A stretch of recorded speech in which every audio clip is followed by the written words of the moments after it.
I'm Sophie, so I'm one of the directors of Birchtree Centre. This is my work wife, Jace. She's the other director. We started Birchtree Centre together 6 years ago with a vision to create a really safe place for survivors of trauma to heal, to come land, to be welcomed, and to really take a stand for survivors of childhood complex developmental trauma, who are so often looked in the space in which we work in. We're super passionate about it.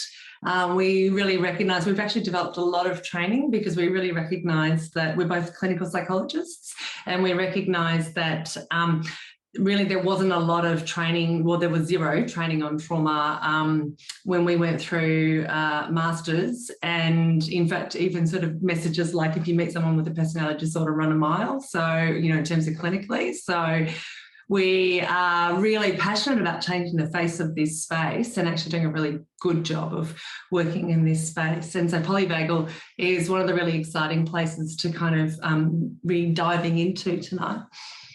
Anything from you, other than excellent outfit? We are going to do a poll later of who wore it better. No, I'm just joking. No, I think that just as I'm still seeing people are arriving, we, part of our sort of vision, I guess, of Birchtree was that sense of creating a community. I think in this work, you need to be around like-minded people who speak your language. And there's many different languages, do you know what I mean, out there in the therapy world. And I think kind of, you start after uni putting your toe in, no matter whether we come from, nursing, social work, psychology, you put your toe in a number of different fields and a number of different languages.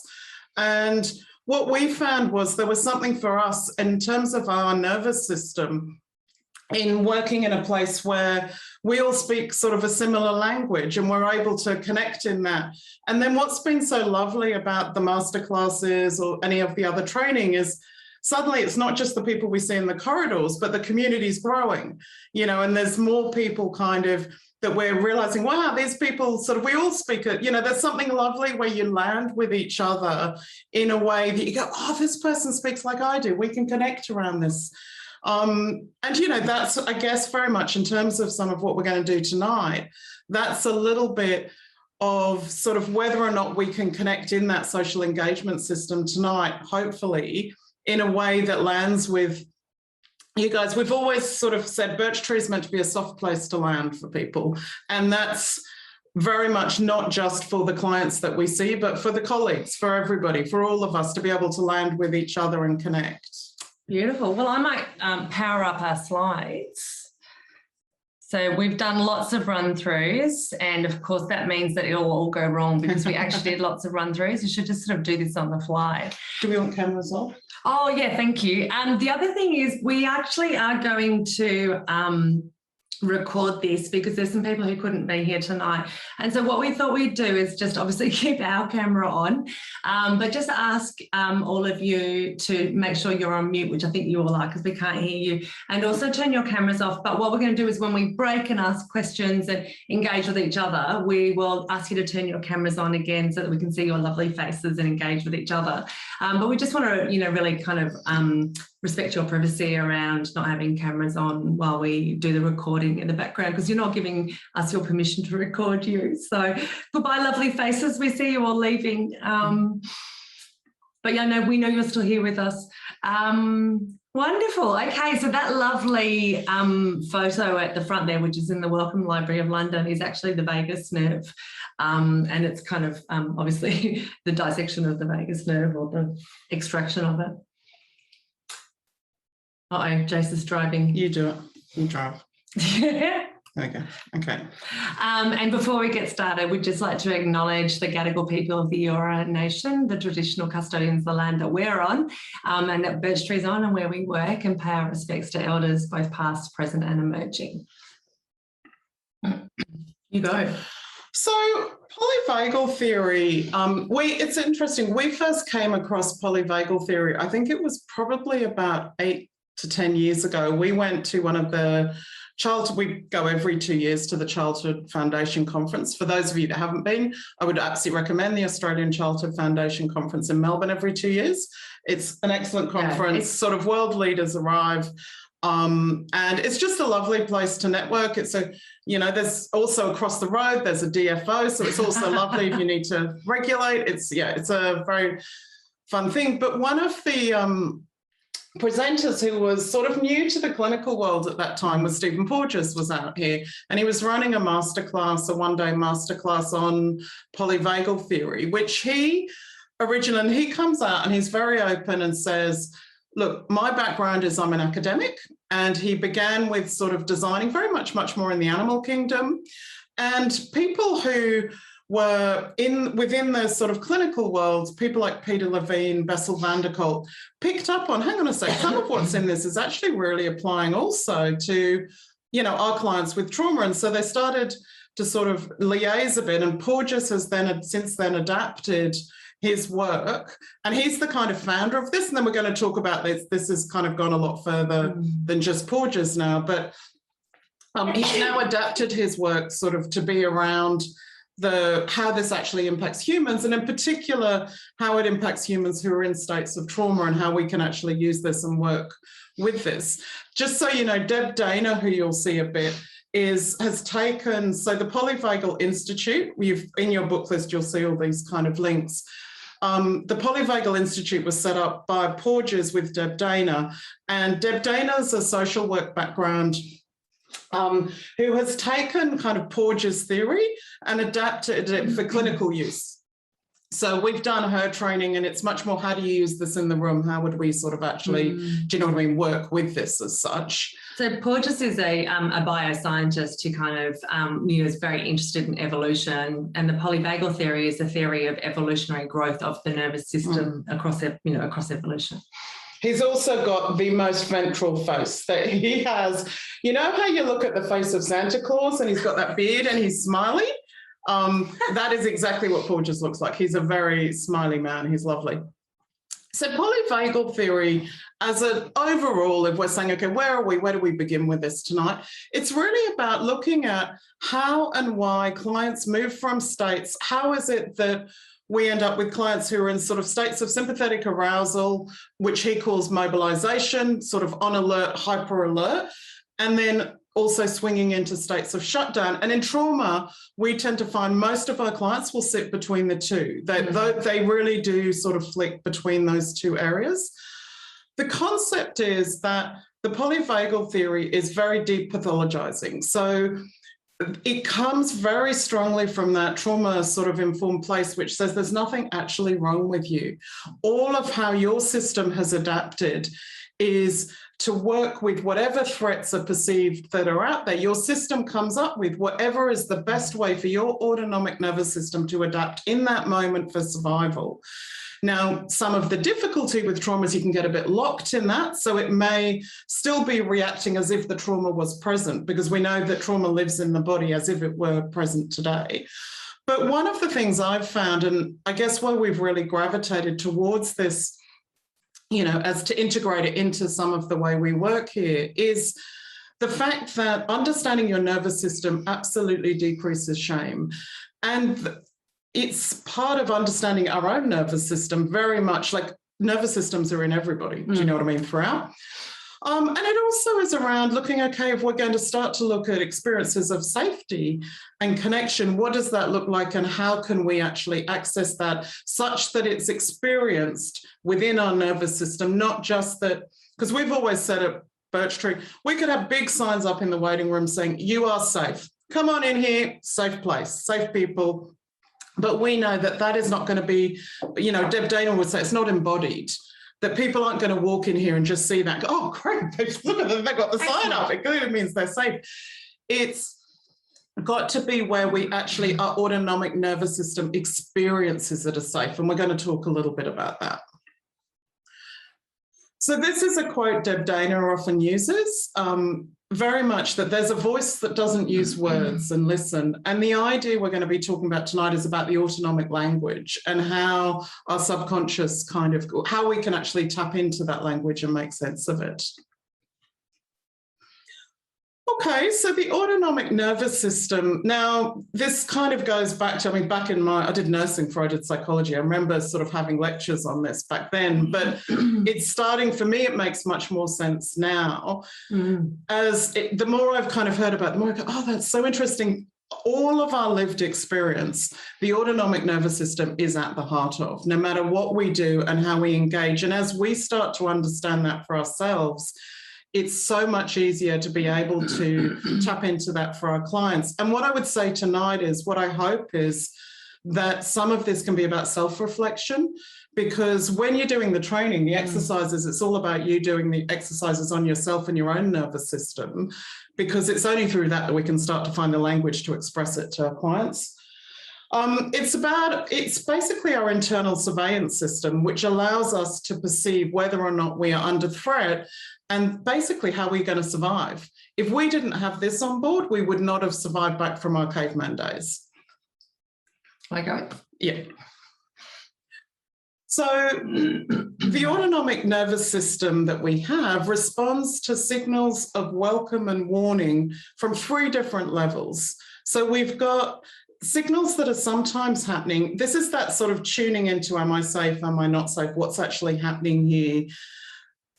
What is happening? The first one is inside our bodies. And this goes right down, Deb Dana talks about into the visceral sort of what is happening in our heart, in our stomach, in our lungs.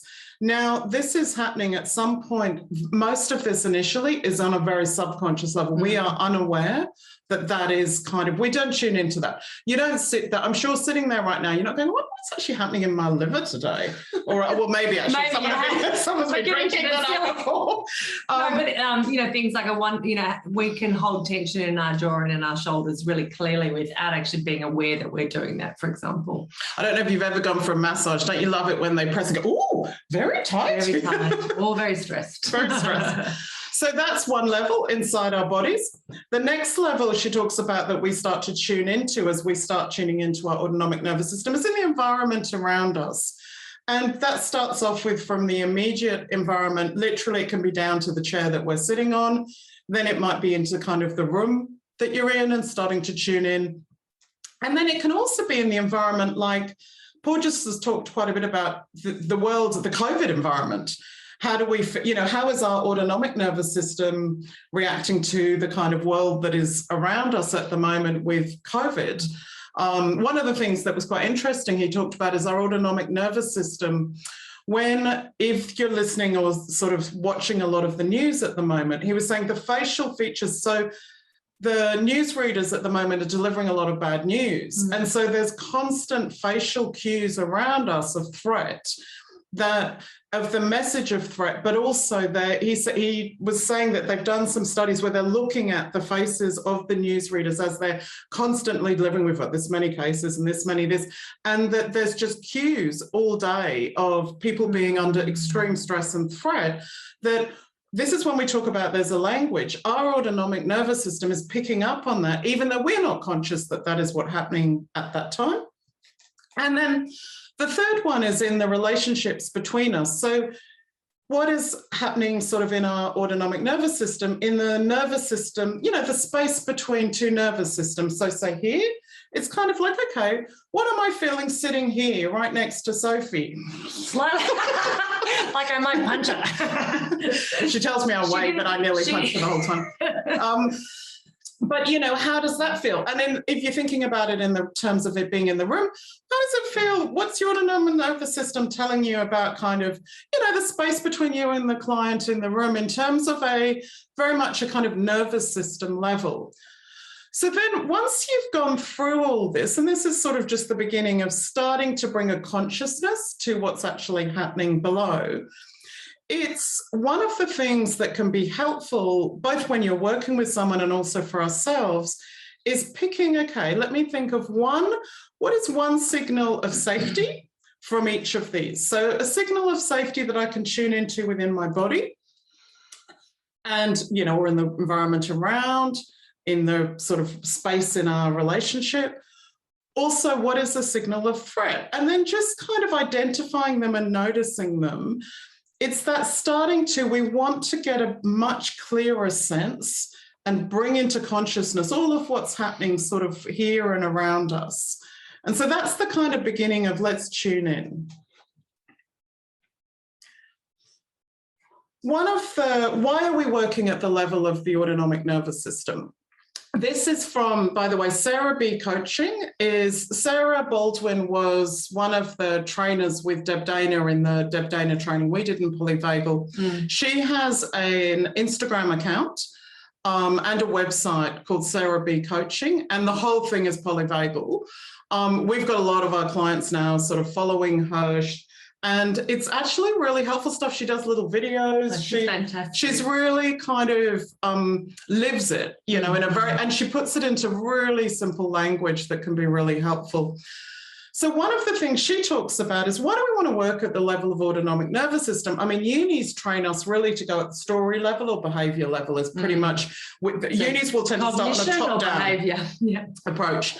Now, the difficulty with starting there is that for our autonomic nervous system, we cannot cognitively talk ourselves out of an autonomic nervous system state. So you can be in a state of threat, and I've got a really good example of this that I thought about the other day. I was driving home. Is it a snake? No, or similar. Is it a spider? It's a spider. It's a spider. So, okay, I was driving home from meeting a friend, and I'm in my big bloomin' Tarago, which is, you know, the most unattractive car that there could be. And I look behind me in the mirror and I see a huntsman that was probably the size of a dinner plate. Maybe not, but it felt like that in the car. I put it there, kidding. Enormous. And I'm looking behind me and I could see it, but I was in the traffic where there was nowhere I could pull over right at this point. No one else in the car. I felt like I'm from England. I thought I was going to be eaten alive, probably, and never seen again.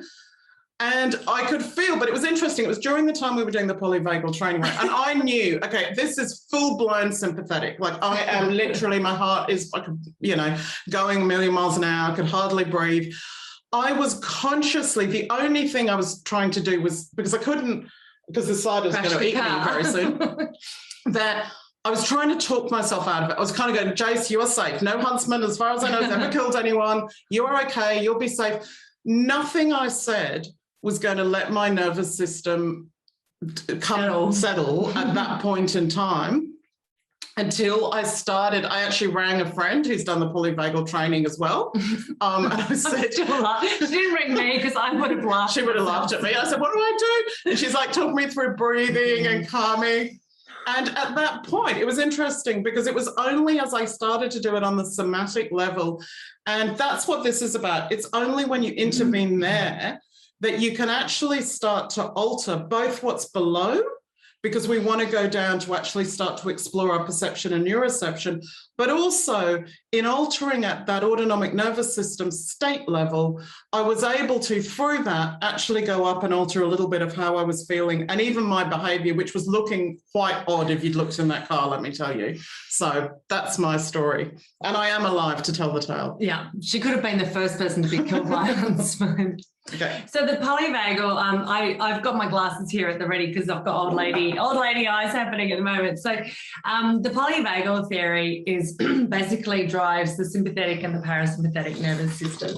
But what's new in it compared to what we might have all learned at uni and in other trainings that we've done is that the parasympathetic nervous system is both at the top of the evolutionary, or the sort of, it's called phylogeny evolution, or at the bottom. And so at the top, when we are in social engagement and we don't have a huntsman in our car and I'm laughing at Jace, I'm in that top system on the right-hand side there called ventral vagal, the social connected system.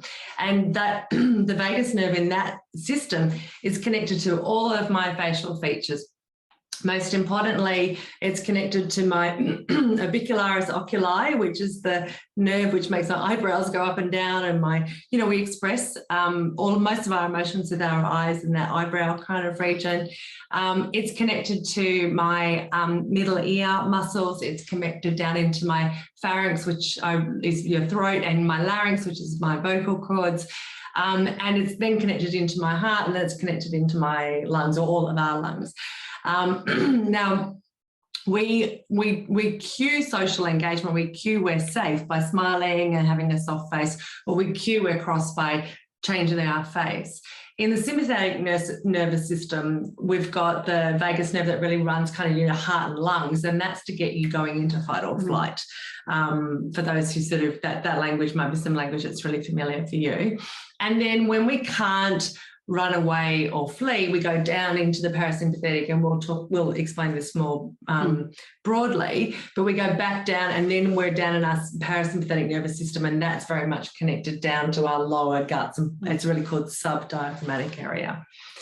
Do you want to talk about what Porgia says about Botox? Because that relates to... well, it's a bit controversial in Sydney because there's a lot of Botox in Sydney, and I think everybody can have a bit of a tinker if they need.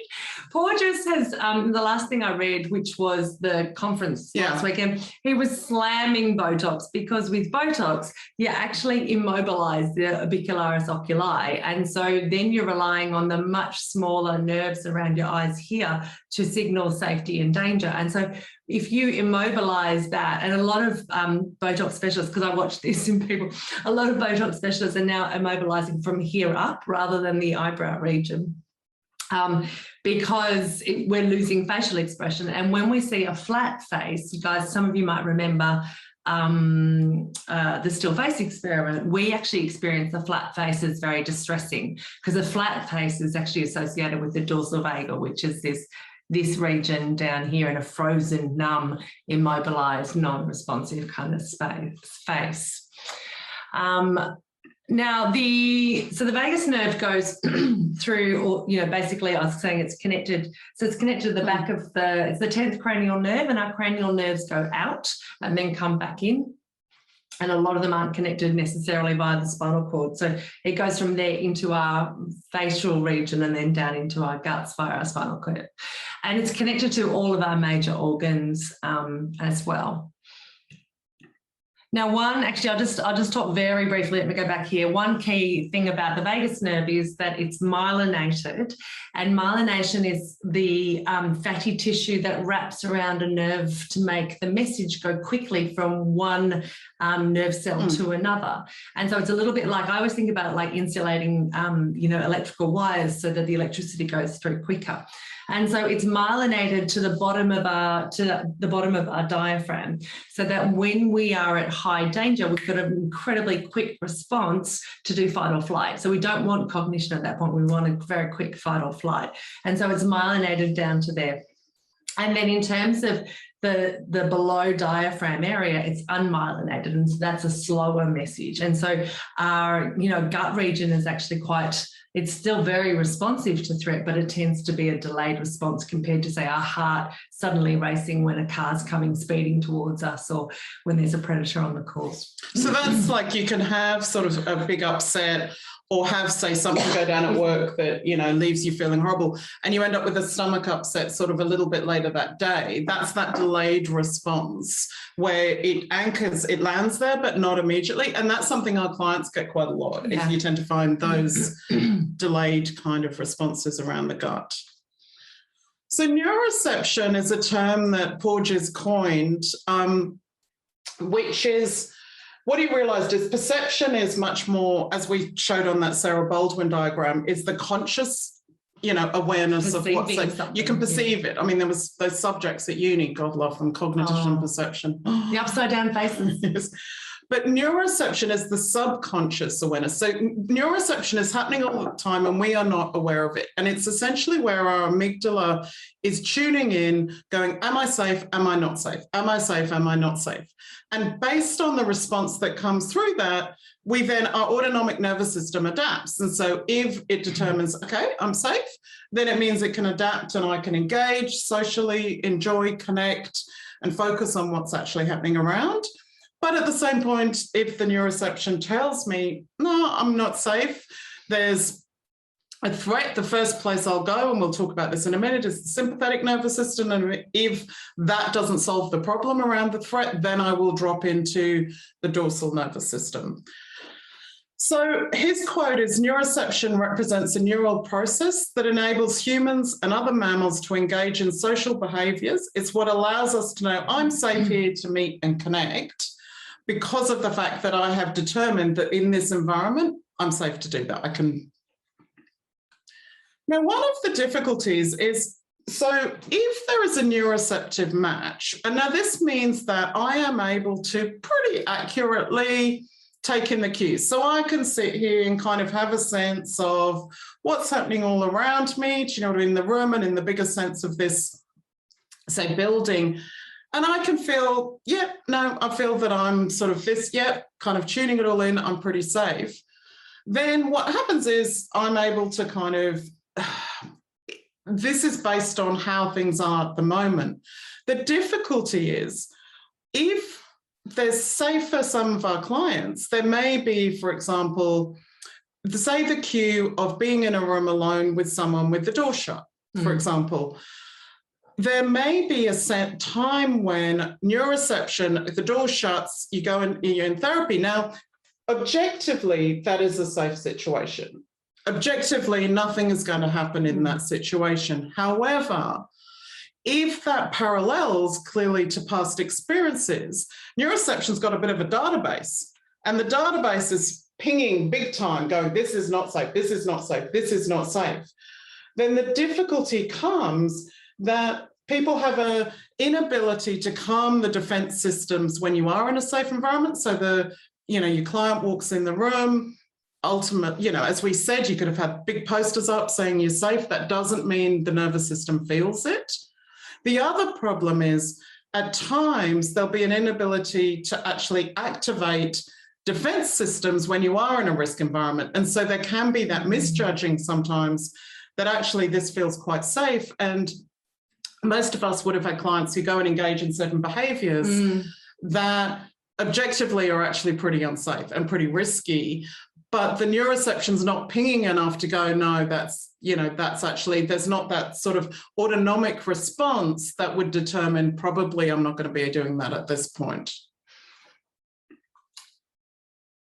So if the environment, so sitting there right now for people, if your neuroception, your amygdala's going, no, I'm feeling pretty safe here, you are going to be able to engage socially with me. You're going to be able to, your frontal lobe will be online. So that means your thinking's online. You're going to be able to hear the concepts that we're talking about. You're going to be able to have a little bit of a sense of, who we are as people.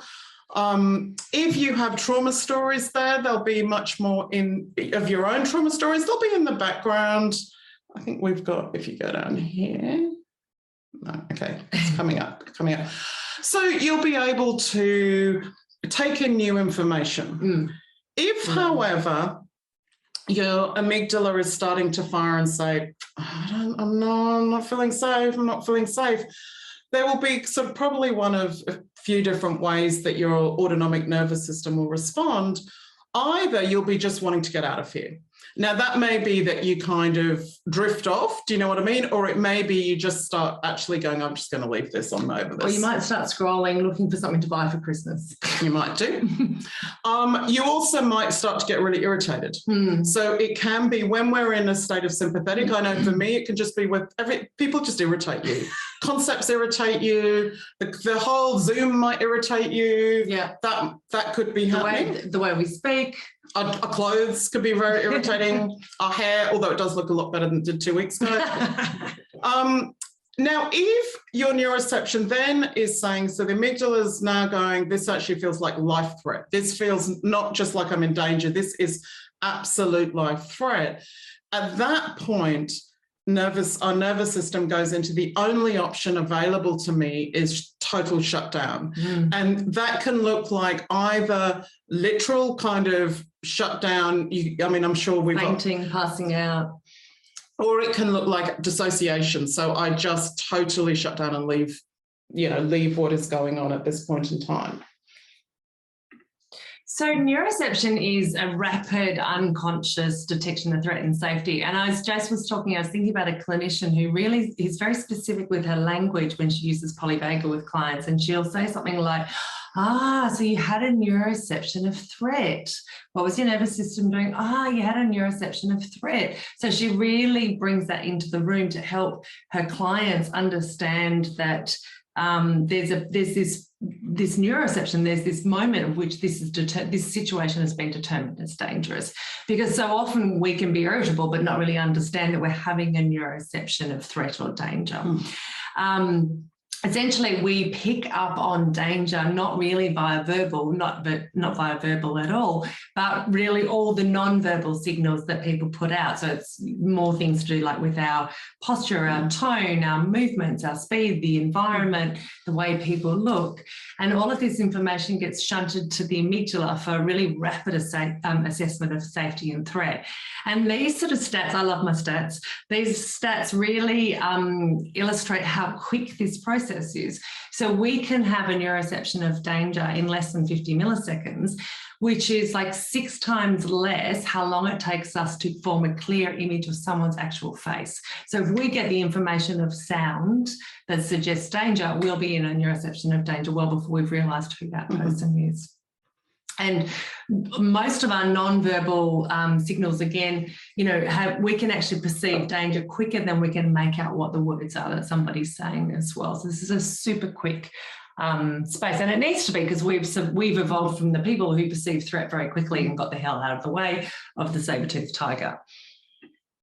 Now, one of the things that I think is also some of the really exciting or interesting research that came out around the space was around the amygdala also perceiving threat outside of our conscious awareness. So this is one of these really great studies done on the old computers that, you know, that we all had in, you know, the computer labs at the bottom of the Matthews building, for those of us who went to UNSW, or where what they did was they presented, you know, first-year psychology students doing the research project. They presented their participants with faces, and now, of course, a happy face gives the neuroception of safety, and an angry face gives the neuroception of danger. And they presented these faces up on a screen, and then at the end of the study, they asked people to tick which faces they'd seen, and they had the head wired up, and they were detecting amygdala activity, and they were showing these faces at quite fast speeds, and at speeds quicker than conscious awareness. They were showing faces, angry faces, and they were detecting the amygdala was spiking each time they did it. But what they found was there was this level at which the amygdala, people consciously couldn't report they'd seen the angry face, but the amygdala had actually tuned in and seen that there was a possible danger with that angry face. So it's one of those things where our cognitive report is actually not nearly as clever as our subconscious or our speed of processing of threat and danger. And I think what that means is sometimes in session, if someone that you're seeing says, "Are you angry at me?" Or it can be... Am I boring you? I've been yawning a lot this week. Yeah. It can be because without realising it, we may have had, because as we've said, this passes so quickly across our face. So say you've had a late night the night before and you're a bit tired. What's happening between, this is when we're talking about the autonomic language, nervous systems hear nervous systems, okay? So we're a little bit tired, which may mean we're a little bit more dorsal than maybe normal in the room. There may be a yawn, but we're not kind of, you know, as far as we know, we're kind of doing the job and doing the best we can. The nervous system sitting across from us, as Sophie said, within 50 milliseconds, under 50 milliseconds, is picking up that, hang on, there was an angry face that just went across. There was a tired face that just went across. The voice changed, you know. There was a voice change. And because of that, suddenly, ding, threat, threat, threat starts to go off. And that colours, we'll talk about the stories the autonomic nervous system tells coming up. But that story then starts to come in. You must be angry with me. You must be tired. So when we talk about the social engagement system, this is, so you'll hear social engagement and ventral sort of used between. Porges tends to use social engagement, Deb Dana tends to use ventral vagus. There's many kind of different, do you know what I mean, language around this. But this is when, as we've said, your neuroception, no, I'm feeling pretty safe, I'm feeling pretty good here, sort of subconsciously this is all occurring. This is what allows us to move towards people. Newness, so if, for example, we're feeling under threat, something new could be potentially dangerous. And so if that is colouring our autonomic story, we are not going towards something that is new. Moving towards information, and that by that we mean language. So if we think about this, think about kids in the classroom, Okay, if a child in the classroom is not in this system, while they're in there listening to because maybe there's a number of other cues occurring, which for their sort of little autonomic nervous system are taking them way out into threat. What they're not able to do is listen to the teacher. They're not able to take in new information. They're not even really able to take in a huge amount of language, because language goes offline when we go into sympathetic, because it's going to be the other things that are going to help us best survive. The other thing about social engagement is this is also when, if someone is in the room with you and they're able to be informed by their trauma story, and by that we mean they can reflect, they can be with it, they can talk about it and think about it, that tells you they're in ventral. If, however, a threat is detected, as we said, neuroception, ding, ding, ding, I'm now in threat, then what happens is sympathetic nervous system literally takes over. And in this, we are activated, ready for action. It's that sense of, okay, I need my heart and my lungs. Remember what Sophie said, it's myelinated down to the diaphragm. At this point, if I'm going to get away, I don't need to digest my food. That's not, I've got this bear. Well, actually, I've got a huntsman. Let's forget the bear. I've got a huntsman. Far more dangerous. Far more dangerous. Do you know what I mean? I need my heart and my lungs to be able to do what I can to get away. At this point, all my thoughts and actions are restricted to survival. So think about that both in terms of the child in the classroom, but also think about that in terms of sometimes when you're working with clients in the room who are mobilized, that is all that is going to be going through. It's a little bit like if you say to a client, look, I'm going on leave in 4 weeks. And that triggers someone going into complete mobilization. Everything else in the session will start to be forgotten. It is just, that is where the focus is in terms of for survival. And an example of that would be, if you think about in the Lint siege, when, you know, when they were all sort of held captive in the Lint Cafe in Sydney, and you said, say to someone who survived and came out, could you tell me what were the price of chocolates that day? What was on special? Nobody who's in the Link Cafe, you're going to be in either, pretty much every single person will either be in mobilisation or in the dorsal shutdown immobilisations, because those would be your two options. And so at that point, all your thoughts and actions, this is what we mean restricted to survival, will be, how the hell do I get out of here? What is that going to take? The other thing to know is that your hearing and visual perception at this point become hyperacute. So what that means is that if you think back to kind of the caveman days, and I'm Wilma. Oh, I'm Betty, because she's the redhead, I'm the brunette. That if there is a predator out there, what do I need? I need my hearing, because I need to hear the rustle in the leaves. That's going to be what tells me whether or not I'm safe. And I need visually to be able to scan and be able to kind of keep an eye on what is happening in the environment. Now, in the room, when you're working with someone, a cue that someone has gone into a sympathetic nervous system state can be either, you'll get people coming in and go, God, it's bright in here today. How many lamps have you got on? Oh, 100 in Jason's room. 9, actually 9. I hope all of you have got at least 9 lamps in your room. And that would be, and also in terms of hearing, we've got, like, we have searched the world, well, at least Sydney, for clocks that don't tick loudly, because obviously, and we've managed to get sort of, and most of the time, to be honest, I literally do not hear the clock, or I don't hear sounds outside the room much. But when someone is in sympathetic and they've gone into a mobilized state, they'll be like, God, that clock's loud, or man, that person in the waiting room, or it's that sense of we tune out. Because why? Where's the predator? The predator's out. So they're going to tune in a lot more into what's in the next room or outside. Now, the other thing just is that at this point, trauma stories hijack. And this is when someone actually relives the trauma story as opposed to reflects on the trauma story. That's a goat that's immobilized. Jay's knocked it over. So in an immobilized state, so at this point, we've determined that fight or flight is not an option. Our autonomic nervous system, that's not going to cut it. At this point, we're going to go into a state of shutdown and people become very disengaged. This is the furthest from thinking. So if you're looking down the autonomic hierarchy, at this point, we're further than we can be, very much numbed, and extreme difficulty thinking. And again, trauma stories hijacking at this point. We live them as opposed to reflect on them. Now, are we doing the poll at this point? Yes, we are doing a poll. Look at me remembering. We are. So Carolyn is now going to put up a poll. And in this isn't just a chance it's anonymous, but just what we'd like you all to do is to reflect on, in this moment, where are you when it comes to, are you ventrally engaged tonight? Are you a bit sympathetically charged? You know, are you dorsally depleted? You know, it's been a tough year, and I think a lot of people are getting near the dorsal end of the year with some sympathetic hysteria about Christmas parties about to start and where Christmas is going to be and those sorts of things. Okay, so I was just getting in. Here come the last few in the poll, and then we might just share this.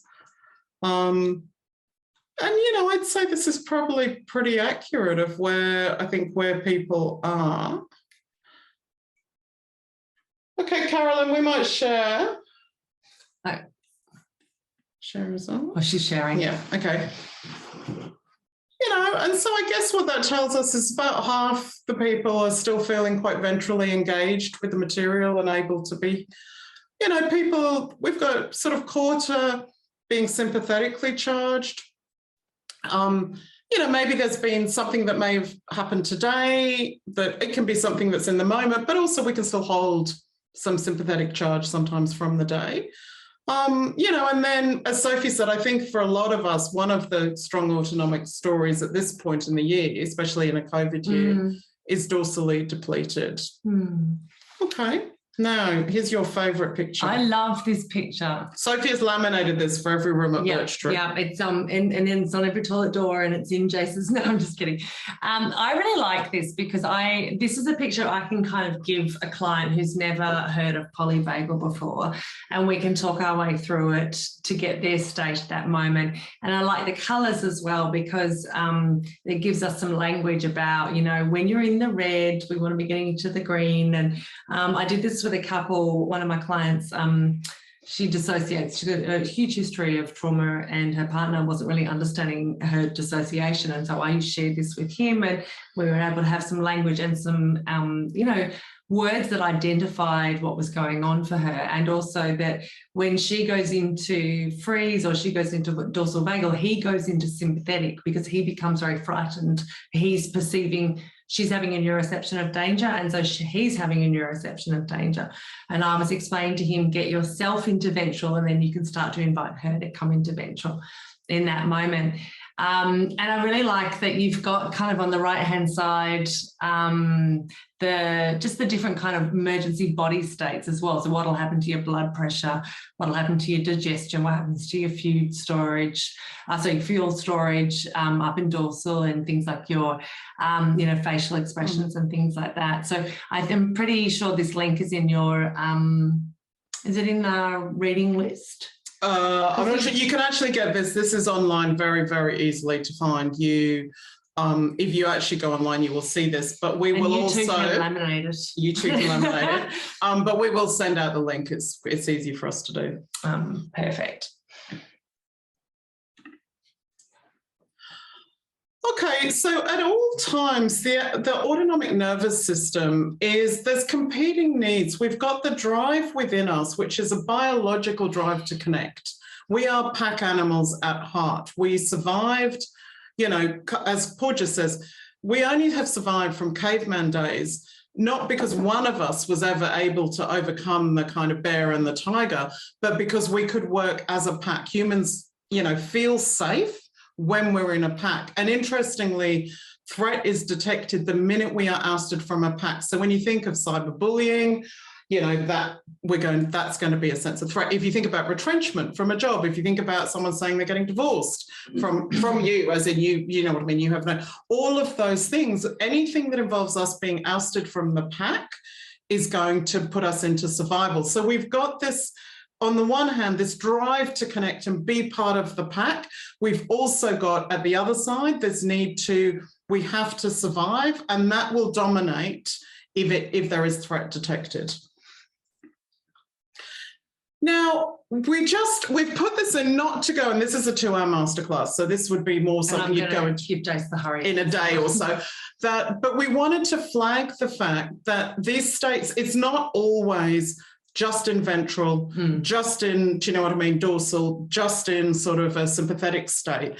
There are a lot of hybrid states. So, for example, intimacy or stillness is when you are in a state of, if you think about it, that there's a state of immobilization and we've got some ventral on board, okay? We need ventral to feel safety. So if we're going into an intimate state, we need to have enough ventral to be able to feel safe in that moment.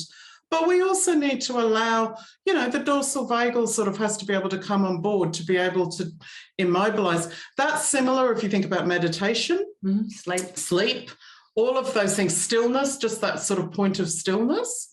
Now, the other side of blended states is we've also got things like friendly kind of competition. So, for example, in sport, you need a sympathetic charge. We need the adrenaline that goes with being a bit sympathetic, but we don't want to have the fear. We need a bit of ventral. So if you think about a team sport, I know thinking about my kids have played water polo quite a bit, that we want to be able to keep memory of the rules, the fact of where the team are. Do you know what I mean? Who do I throw to? Don't drown. That would be me, not drowning.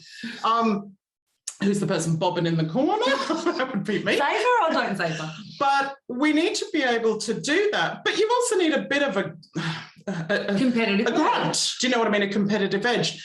Now, everybody would have seen sports where you're talking NRL, water polo, whatever, soccer, whatever, where you see the moment where they lose their ventral. And that would be the moment, like I was watching in one game, I remember, where one girl, there's a position down by the goal where some person literally sits on the other person's shoulders like this. And the girl in front, who obviously got so sympathetic, the ventral had left the pool by that point, let me tell you. She turns around, slaps the other girl on the cheek, and I'm going, are they allowed to do that? And that tells you, because so that's when you've lost your ventral. But that's in sport. Ideally, that's what we're saying, you need a little bit of both. Okay, now I've put this in just as this is again about blended states. We're not going to go into this in detail because this is again a whole thing, but it's just to flag to you guys it's out there. The recent Polyvagal conference talked quite a bit about this. It's called the Felt Sense Polyvagal Model of Treating Addiction. And it's really working with addiction from that sense of addiction being about adaptation in an autonomic sort of body, you know, somatic sense to whatever's happening around.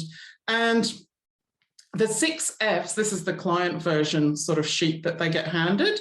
Flock would be what Porges calls social engagement. It's that sense of coming together in a flock. Fun is play, which is that, as we said, sport, you know, we've just talked about, it's that combination of the fight, flight, and the flock. Flow is what we just talked about, stillness. Now, all of those, as she says, we consciously move sort of in and around between. We have some sort of, we can pull ourselves back and keep entering back into ventral. Where addiction comes in is if we look at the top half of this diagram on the right, well, my right, is that there, right? It's there, right? I'm just thinking, am I looking in a mirror? But on the right is fight flight, and that's when we're in sympathetic. And the freeze fawn is obviously dorsal. But interestingly, her view is that addiction lies between the two in what she calls fixate. And the idea of it being sympathetic combined with dorsal is that sense of, she says, addiction is very much where you're in a constant state of sympathetic. So there's a chaos inside and that I need to do something to kind of get rid of this. But you're dorsally absolutely frozen and stuck and not making changes and not able to sort of think or get through. And that addiction is sort of somehow working out how do we anchor people back down out of the top half in a felt sense down to the sort of flock. But we won't go in. The book's there if you want to read it in more detail. We're a little bit behind. Okay, you go. All right. So our vagus nerve, as I was saying, is in charge of our heart. And our heart has, without the vagus nerve, our heart would actually beat faster. So it's a little bit like if you rev an engine, but you've got the foot on the brake and you let go of the foot on the brake, the car will take off much quicker than if you're not revving the engine and then you put the foot on the accelerator. And the idea of that is that when we have a neuroception of danger, we need our heart to beat fast immediately. We don't want it to warm up like when you're leaving the leaving the green lights. And it controls, the vagus nerve controls our rate of breathing, and it controls our digestion as well. And so it's considered in kind of the research frame as a measurement of emotional stability. Our vagal tone, and this is where I like to talk to my clients about, like you want to think about the tone like muscle tone. Our vagal tone is our ability to shift between ventral vagal, sympathetic or mobilized, and dorsal vagal or shut down. You want to be able to shift between those flexibly. You don't want to get stuck in one position, because that's not adaptive, because life requires us to go between the different states in terms of our nervous system. And so we can actually measure vagal tone, how well any of us, our nervous systems, shift between the different polyvagal states based upon our heart rate variability.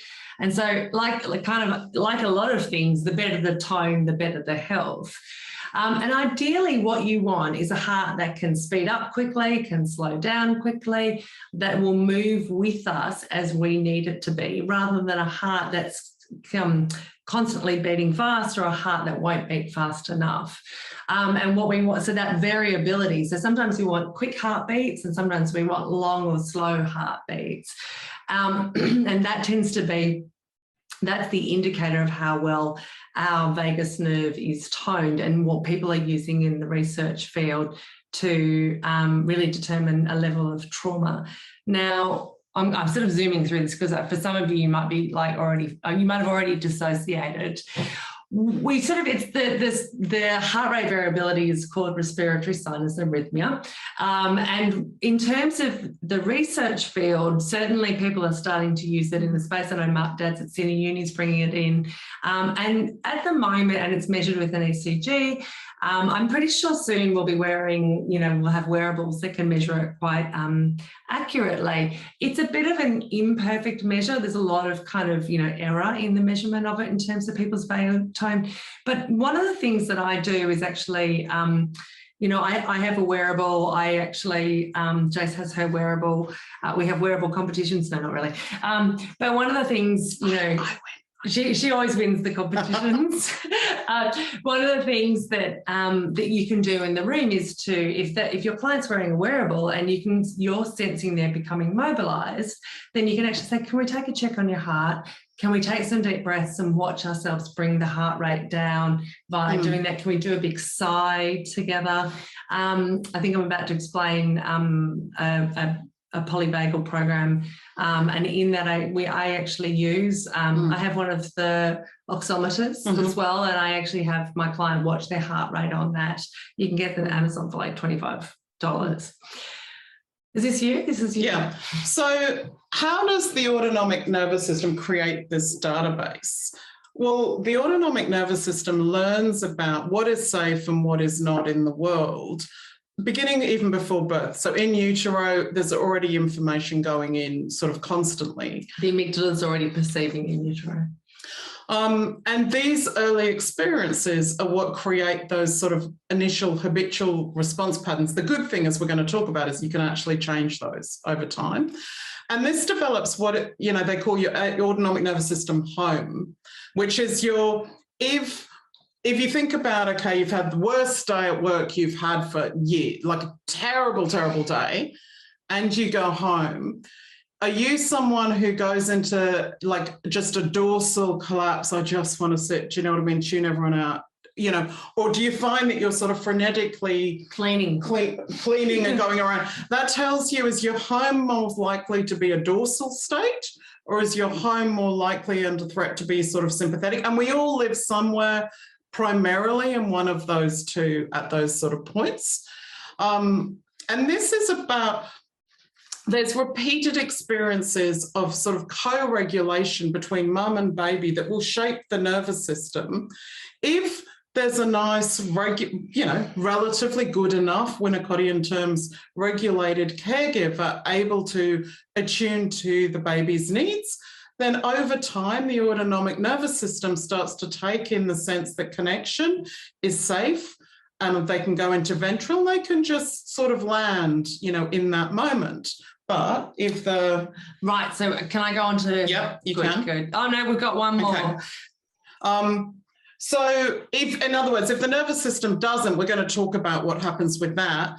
But essentially, that there's constant cues sent out, and this is between mother and child, between therapist and client, which is, can we co-regulate together? Or is this someone I need to actually increase reactivity and I need to go back into those past survival patterns that tell me I need to be in a state of sympathetic? So, for example, if you've had a narcissistic parent and you end up with a boss who's also narcissistic, what is your autonomic nervous system? What's the language? The language is going to be very clearly, I need to be on my game and sympathetic around this person. I am not safe.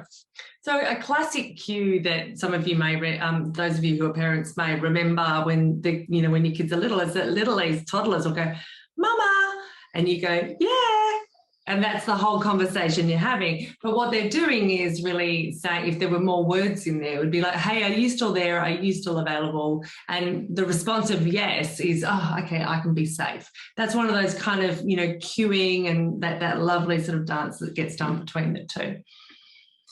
So in good enough care, so up the top, I went a bit excited with icons when we were creating these slides, didn't I? I got a bit very excited. So the amygdala is really assessing if you think about a baby is really pre-conscious cognitive and really pre-verbal. So the information around assessing like their neuroception or their safety or danger is really all coming in via the amygdala. So it's facial expressions, tone of voice, tactile sensations of caregivers, visceral information, proprioception, so information coming from within the body, like I've got a sore tummy, I've got wind. And in good enough care, what happens is that little person's nervous system prioritizes developing the social engagement system. So in good enough care, the ventral vagal nerve gets exercised. The sense of, when you see babies that will just smile at everybody and everything, all of that kind of gets prioritized. And then when we know that we're safe, we can go into, babies and all of us go into the default mode network, which is where we daydream and think about what's happening with the holidays and think about what, how do I want dumplings or do I want pasta for dinner tonight? We had dumplings. The default, do I want more dumplings after we finish is the thought I've been having. It's where we do a bit of that internal, who am I? What am I doing? What do I feel kind of thoughts. And what happens in good enough care is that the amygdala and the prefrontal cortex get beautifully connected and create this sort of space where where in later years, our prefrontal cortex has this quick pathway to the amygdala to cool it down. So whilst Jace couldn't tell the amygdala to calm down, the prefrontal cortex could tell her lungs to start breathing, which then calmed down her amygdala. In poor care, what gets prioritised for development is the self-defence system. And though the connections that run the self-defense system get prioritised, and what you end up with is poor vagal tone because the baby gets stuck in mobilisation or shutdown. So it's not healthy for a baby to stay crying. If nobody comes, they go into shutdown. And so what happens is there's no safe place to go into that default mode network and go inside and think about themselves and the world and the gooing and the garring in the sort of safe kind of way. And instead, what you get is this sort of midbrain region, which is very limbic system, the HPA axis, which drives the, the release of cortisol from the adrenal glands in the body. All of that gets, not only does it gets over-exercised and it gets overdeveloped, and then the connections in that system get overdeveloped. And one of the reasons I'm really labouring this is I want you to think about the clients that may have driven you to come and do this training with us, and to think about, did they get kind of good enough care or did they get poor care? And what you find is that in that system, what gets prioritised is this connection between the amygdala and the periapital grey area, which is the part of the brain that's really responsible for setting off the fight or flight system, fight, flight, freeze. And so what happens is we're getting different brain development based upon the level of care that children get. Now, in good enough care, just the mere presence of the parents actually deactivates the amygdala. So this is the mama, yeah, that's it, that's enough. The little amygdala starts to calm down, and then the ventral medial prefrontal cortex comes back online and starts thinking and doing and being active. And so you end up with this lovely connection, as I was explaining before. And what they said is that caregivers actually may serve as an external regulatory function while the circuitry supporting emotion regulation develops in childhood. So kind of what's happening is like the parent becomes the prefrontal cortex that calms down the amygdala in the child, creating the connections between those areas in the brain for later use when you drive and you find a spider in your car. What can happen, though, is this concept of safety blindness in children. And we see this very much. I have clients who just cannot receive the cues of safety that I might be sending her. We see this in foster care where loving, gorgeous, really enthusiastic foster carers want to douse this child in love, and the child only really perceives danger in relation to adults. And so what happens is in good enough care, we're biasing a child's sensory system to detect safety over danger, whereas in poor care, the system gets biased towards detecting threat, facial expressions, tone of voice, listening for what's going on in the presence of untrustworthy adults. And so a negativity bias gets really developed, and there's many false alarms in safe environments. And that's the same as what Paul just calls the neuroceptive mismatch. Exactly. And what happens is because the vagus nerve is tuned to, is connected to the middle ear muscles, in good enough care, and Jason's going to give you an example of motherese, in good enough care, there's a preference for sounds of motherese because mama, yeah, that sound together goes safety, signals safety. But if a child doesn't have a parent who'll do that with them, and the child has a preference to perceiving threat to remain alive, then they're going to be more preference to hearing lower pitch tones of annoyance and anger. And so in the sort of the primate kingdom, screeches are a sign of danger and low growls are a sign of a predator. And in every system, so in every Homo sapien kind of space, there's a level of motherese. And the best way to think about this is, I was thinking about it, is to think about how you talk to your dog if you have a dog. And Jace when we're away, Jace calls her dogs. And then it's like, it's very true, very true. You know, and if you're a mother of adolescents and you come home to your house, you go, hi, little Bobby Wobby. I have a golden retriever, I do that too. But it's across all languages. And it's this, the vagus nerve being connected to the middle ear muscles is a really key component of this, because it's a part of, as soon as you hear that sound, you know safety or threat is one of the two things that you can determine. Now, this is one very brief slide then talking about the role at which we can use a particular, so Porges has devised this program called the Safe and Sound Protocol, which actually is a listening program, which quite a few of us are now trained in here that we're using with clients, where that works towards tuning the middle ear muscles. So in the top level, if what you have here, I'm going to use my mouse. Okay, so if you think about it, your eardrum, if you have an eardrum that's very tight, if you have a drum that's very tight, you get very quick vibrations of the eardrum. And if you have a drum that's loose, you'll get like a boom or not even much sound. And the middle ear muscles are in charge of tuning to the sound that you want to listen to. So it might be that when you're in a cafe, you want to listen to your friend's voice. So your middle ear muscles will be tuning your eardrum to tune into your friend and their voice. And it will be, that's kind of the strategy of it, because you want to pick out from all of those sounds around you, the safe voice in your friend, and to do the engagement with that friend. A lot of children who've experienced middle ear infections under the age of 2, so that's a prime risk zone, which is one of my kids. And I've actually, poor little darling, she's been my guinea pig in this. You know, kids who have like glue ear, kids in their grommet, those sorts of things, they can have an auditory sensitivity because they didn't learn to tune their middle ear muscles as well as kids who haven't had that, haven't had those infections because they were so gluey in the ear and couldn't hear well. And so what happens is there's kids who'll hear things and startle more easily because their eardrums aren't zooming into the information they want and zooming out of the information that they don't want. And the Safe and Sound protocol is the kid version is highly annoying Disney songs. You'd like it, actually. And the adult version is basically golden oldies, 70s, 80s and 90s. Again. Songs. I know. Actually, he wrote it for you.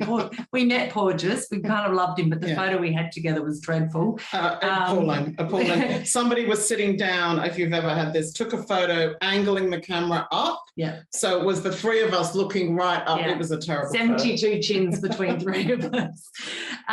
But this is a really interesting intervention that we've been playing with, and it's been interesting. A couple of my clients have had some really strong reactions to this, but the Porges has basically tinkered with the Hertz so that it's training the middle ear muscles to go into a ventral vagal state.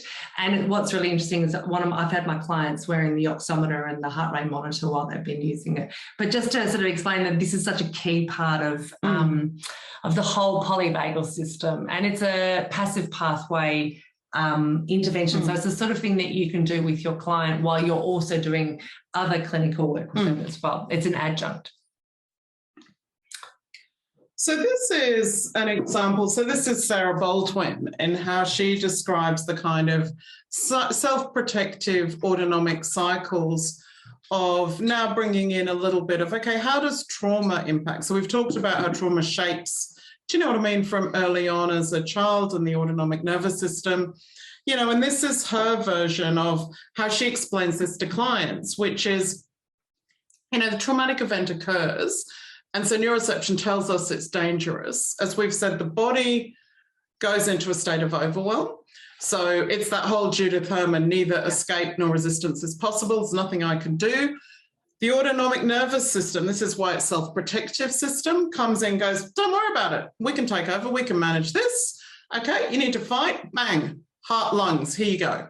We move into the protective behavior.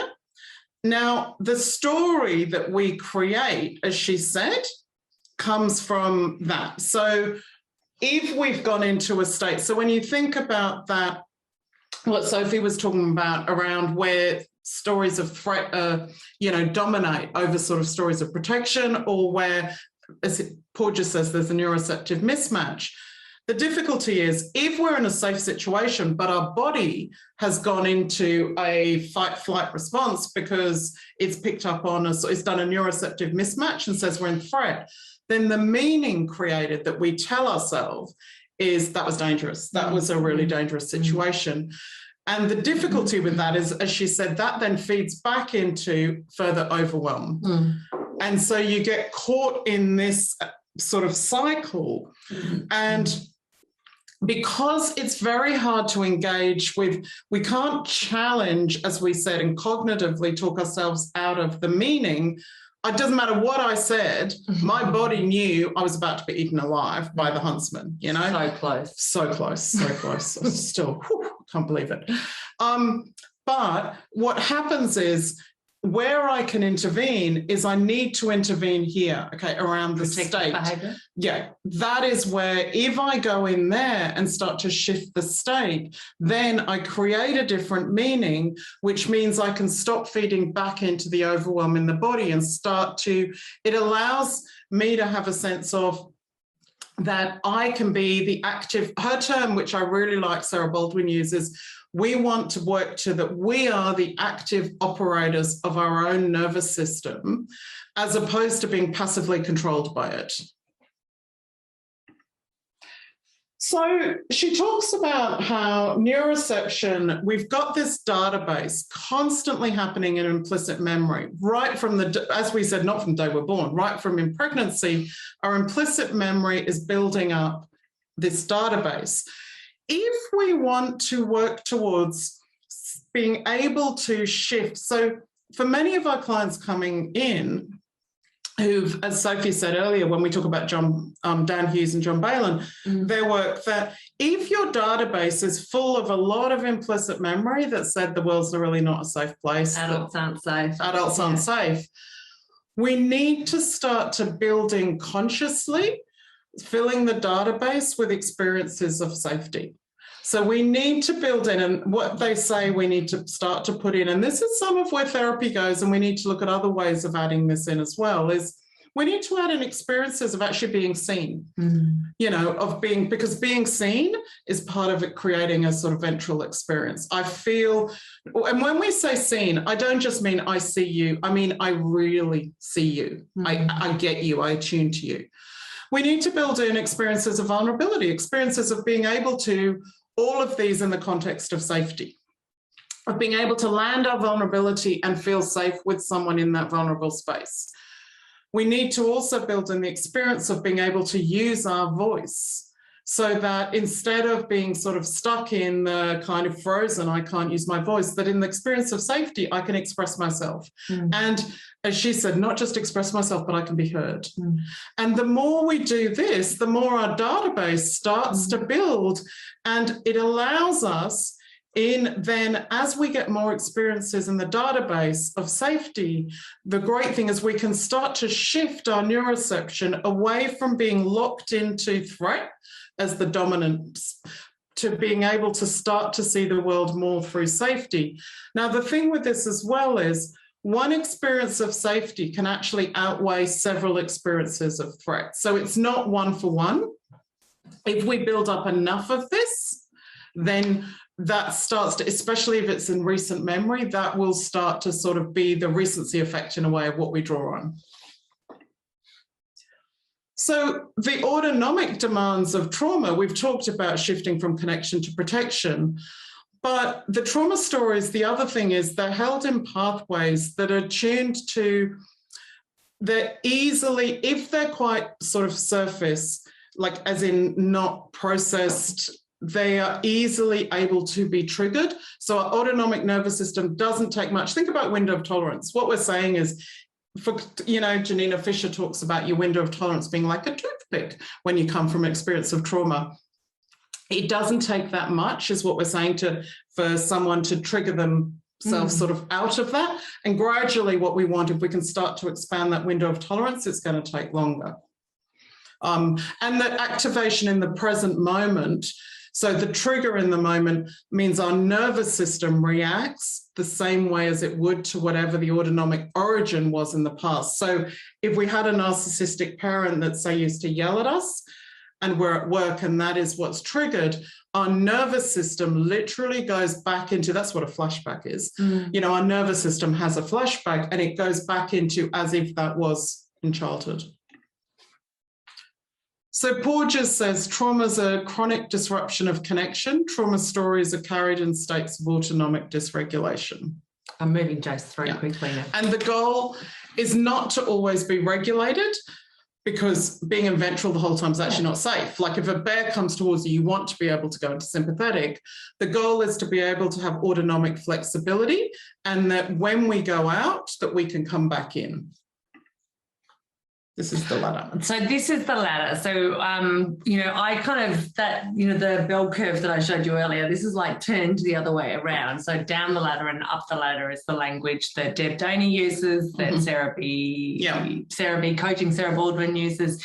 And so what they'll say is, you know, the ventral vagal's at the top, and then I'm going down the ladder, I'm getting more mobilized, and I'm getting really far down the ladder and I'm getting collapsed. And this is just another nomenclature for sort of talking about this. And she'll say to people, like, where are you on your ladder today?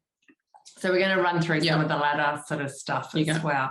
So one of the things about the ladder is that the story, where we are on the ladder, is what our state hang on, what state we're in, which is where we are on the ladder, will actually determine what story I'm in. So if I'm ventral vagal, then my story will be something of, you know, that I can cope, I'm good, everything's all right, or the rest of it. If I'm sympathetic, my nervous system story will be something around danger or threat. And then if I'm in my dorsal state, then my nervous system my story will be something of overwhelm. I can't cope, it's all too hard.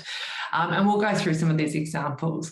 And so instead of, we want to become, I like that quote, we want to become the story writers rather than the story readers. And that in any one sort of situation, we might actually have another different stories that we could talk about. Oh, did I just say that? So Deb Dana talks about at any moment we have 3 stories playing, and we have 1 for each state. And so one of the things she'll do is say, well, you know, if you're in a ventral vagal state, I was going to do her voice, but I didn't actually do a very good job there. I'm a terrible mimic. You know, if you're in a ventral vagal state, what would your story be about this interaction with someone? Or if you were in a dorsal state, what would your story be in this situation? Really helping people to see and have some flexibility around the different stories that are created. So the example that I find most helpful to understand this is that, you know, okay, imagine we can go to the airport and fly somewhere. So there are some flights going at the moment, aren't there?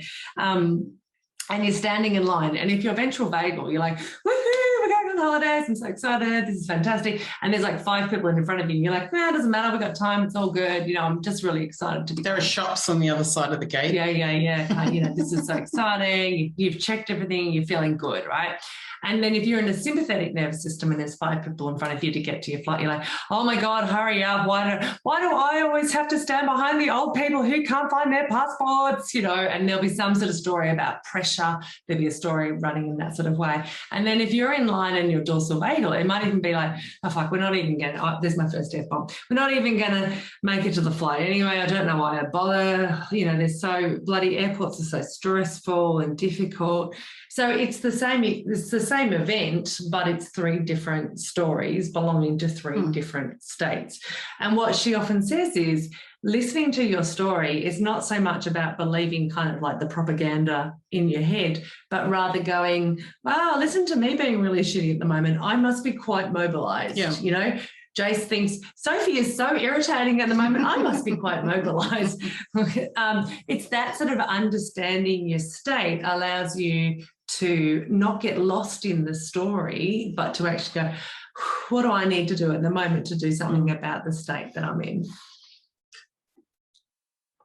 There we are. That's another one. It's not nearly as nice as the one that I had before, but I really like this version of, you know, social engagement is I am, you know, the world is great.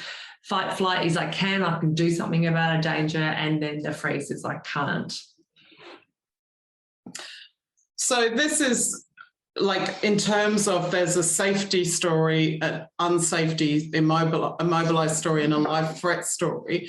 And I guess the awareness of our stories, as Sophie said, if we have conscious awareness of them, what it allows is, and this is something for clients as well when you think about it, if the client comes out and walks out the session, you know, comes in feeling really irritated, and if they can become aware, I am in sympathetic. Now, the sympathetic will colour, if I'm in sympathetic, I am going to hear everything that is said to me through the sympathetic lens. And so if you think about it in terms of you having a sort of, you know, coming back home, you know you're in sympathetic, you're driving home after work, you've had a really bad day, you've had a lot of really bad days, but you're driving home after work, right? And you notice, you know, you're in sympathetic, you know all the signs because you've done the mapping that we're about to do, you know all the signs for you of it. That awareness, I guess the point of understanding the stories is it means when you walk in, you're aware, okay, if I spot that my kids haven't put the washers in the dishes, washing on dishes in the dishwasher. Do you know what I mean? Then if I know I'm in a sympathetic state, you know that you're probably going to jump down someone's neck, you know, at that point. So knowing it allows us that moment, as she said, to go, okay, I'm in sympathetic. That probably isn't the time I want to have that conversation because I'm going to jump down someone's throat. No matter how much they deserve it. Exactly. So does that make sense? That's why awareness helps. It gives you a moment out. The difficulty of the autonomic, when we talk about, because what that allows us is autonomic flexibility. If you want the autonomic rigidity, the problem is that if you get stuck in this, you'll be constantly vigilant for angry faces. You can't discern a trivial from an important kind of cue, you know, because everything is important. If you're sort of worried that there is threat out there, you've got a heightened startle response. The prefrontal regulations, you're not thinking, basically. There's not much thinking going on. There's a sort of chronic sense of fatigue, maybe. There's digestive problems. The amount of clients that we have who have, what is it, like irritable bowel, the fibromyalgia, you know, a lot of that is because their body has just been stuck in dorsal for so long. So do you want to talk about the chronic sympathetic? So in terms of being sort of stuck in chronic sympathetic nervous system, you know, you're basically kind of think about like dousing your body in cortisol all the time, the tension that you experience, the high blood pressure, the high heart, kind of the lack of capacity for the heart to downregulate into calm kind of behavior. And, you know, that cortisol, you know, that you actually, the same precursors for estrogen and progesterone are used that make cortisol. So you start to get like hormone imbalances because your body's preferencing creating cortisol over the estrogen and progesterone. So there's a whole bunch of imbalances that start to occur. And in dorsal, I mean, I think we've sort of pretty much touched on all those, but if that happens, now that is fine if that happens in the short term because we need to respond to threat. The difficulty for a lot of our clients is they are left in these states for months or years and they get sort of stuck in these, and that's when you get the health problems associated. However, there's lovely porches. The body, when the body feels safe, it will reorganize itself. And this is the foundation of polyvagal therapy. So we're now moving on to, okay, how do we use this in therapy? Well, we use this, you know, the foundation is that within therapy, we can teach people how to regulate their nervous system. We need to regulate our nervous system so we can reshape it. And also we can start to show the protective parts that come online that they don't need to necessarily self-protect now, that this is a safe situation. And polyvagal as a whole is very hope-filled, which is why clients really love this, because ongoing experiences shape the autonomic nervous system. So we said it's shaped early in life. The plus is you can repattern it because ongoing experiences do shape the nervous system. And it offers us basically a roadmap to work with autonomic activation and build that sense of sort of regulation and resilience. So in terms of where do we fit as a therapist in this, that, you know, as Seaburn Fisher says, she's the sort of author of neurofeedback, or that kind of way of working in therapy, which talks about without the experience of an organizing other, the nervous system is stunned. So if you think back to still face early in life, kind of what happens to the nervous system, in our work, we become the regulating other in the room. So if we are dysregulated when we walk in, there will be rupture because the client's autonomic nervous system will read that and will move out of connection into a state of protection. And one of the questions that they say to ask yourself is, what message is my autonomic nervous system sending today? In this moment, what am I sending out there? And part of when we're engaging is we want to really be able to talk to our clients' nervous systems. And you know, concepts, if you think about these, this is really around co-regulation, but also through words. You know, I'm right here with you. You're not alone. We're here together. Yeah. Then things like, as she says, we've got time. There's no rush. All of those are phrases that land in a very ventral place. And you go, you know, it's like the equivalent of, you know, when you get one of those lovely texts from someone that you read it and you go, oh, that's nice. Like that's that kind of ventral hit, ventral dose. That's what this is for your nervous system. Now, the other thing to think about is the tone of your voice, because as Paul just says, intonation will always win out over information. Why? Because once we're in sympathetic information, we're not taking in any language anyway. And so in other words, the way we say something is more important sometimes than the words we say.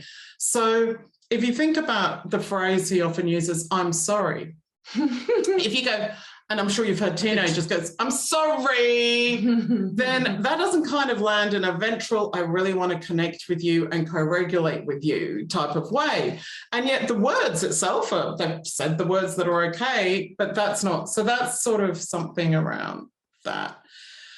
Now, something that's come up obviously a lot with COVID is, and this came up in the conference quite a bit recently, is if you have a mask on, so when you think about the cues that are there in the ventral vagal, that, you know, a lot of them are facial cues, right?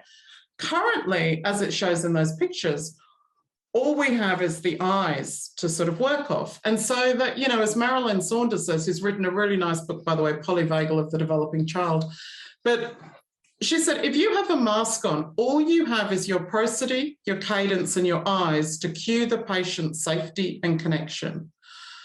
What we're going to do now is, just for a couple of minutes, we're going to show you a few different slides, just looking at people's eyes. And what we want you to do is tune in your own neuroception, thinking about, where does this land in me? What is my neuroception telling me about each of these photos?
Jace had one of those moments of, oh, my queen.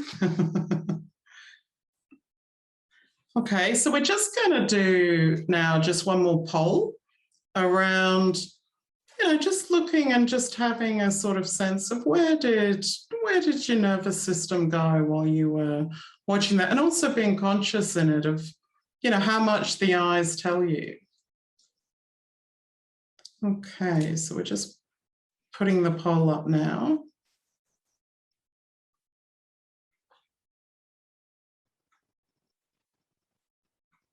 We got the poll coming. We might have put Carolyn to sleep. No.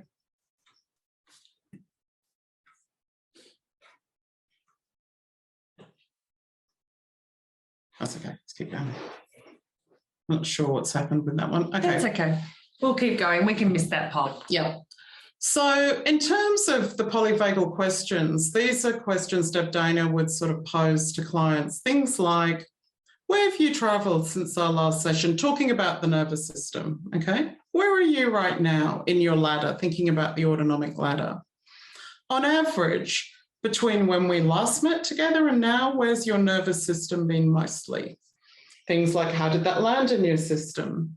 Where did that land on your ladder? In this moment, do you see me, in other words, does your nervous system sense me, as a restorative resource or as a threat? Or another way of saying that, Sarah Baldwin will say, as a friend or foe. At this moment, in and around your body, can you identify one cue of safety and one cue of danger? That's quite a good one for clients that sense a lot of cues of danger. It's quite good to actually do that because they can come up with the cues of danger very easily, but not so much some of the safety. And how did that land for you? When we say inside, outside, between, that's that sense of that inside visceral, outside in the environment, and between our two nervous systems. Okay. So we love the use of dogs in this space. So the cues of safety, I mean, I think if you just bring to mind a cute little Bichon Frise or a Labrador or a Golden Retriever, our cues of safety are where we tilt our head, where there's a thought that we're exposing our neck and saying, see, I'm safe, you can come and hug me. Our eyes are soft, we nod, we change our voice up and down, but yet a straight head, like think a Scott Morrison head, a straight head that doesn't move is a cue of danger for us. So there are 3 autonomic nervous systems that we need for safety, and these are worth thinking about in therapy: context, connection, and choice. So context is our nervous system feels better if we have information. We need to understand something often if we can place what's happening in the context of sort of where it fits, then it's sort of like if we can go, oh, I'm in sympathetic, that's why she's really annoying me today. That tells the context, that allows us to sort of be able to sort of have a sense of, okay, I get what's happening here. Choice. Too many or not enough choices are really overwhelming to the autonomic nervous system. So if you go to one of those restaurants where the menu is about 75 pages long and you kind of look and you go, oh, I just can't read it all. I'll just go for the pasta or whatever. That's too much. But if it's forced on you and that, you don't get a say, then obviously that also doesn't feel safe. So a way that you'd use choice in therapy is, check your nervous system and see what you prefer today. We could do this or we could do this. Would you like to talk more about this or we could go down this? Are you kind of thinking, would you like to tell me a little bit more about work or do you want to talk a little bit about growing up? That sense of where there's a choice, but it's kind of maybe between two. And connection is that in order to feel safe, we need to sort of work on some sort of connection to self, some to another, co-regulating, some to the world around in terms of community, but also nature.